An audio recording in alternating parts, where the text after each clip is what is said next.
Simbang Gabi o ang Misa de Gallos sa lingwaheng Espanyol ay ang taunang tradisyon ng mga Katoliko sa Pilipinas na ginaganap tuwing madaling araw sa loob ng 7 na araw mula December 16 hanggang 24.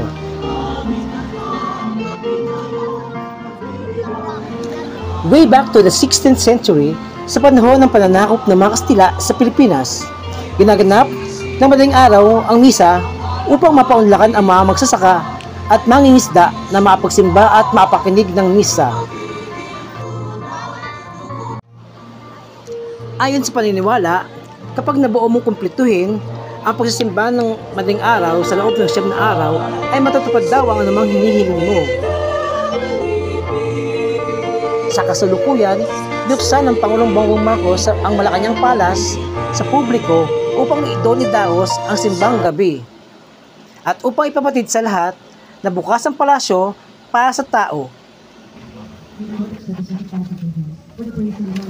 Bukod doon, ay may paalmusal pa ang ating mahal na Pangulong Bongbong Marcos at ilan doon sa mga nakasanayan ng kainin pagkatapos ng misa ay ang puto bongbong, bingka at inuming mainit tulad ng kape, tsaka, tsokolate o salabat na binibigay ng libre pagkatapos ng misa.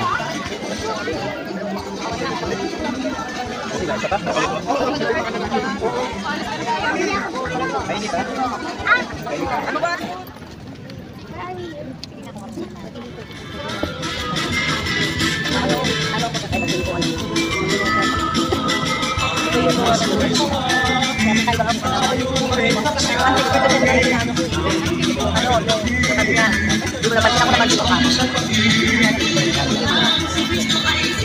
Thank you.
Isang taus-pusong pasasalamat mula sa ating Pangulong Ferdinand Romualdez Marcos Jr. at sa ating First Lady Liza Araneta Marcos.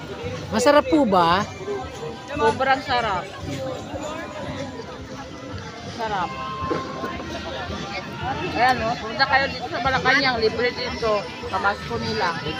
Pati sa gabi, mayroong rice.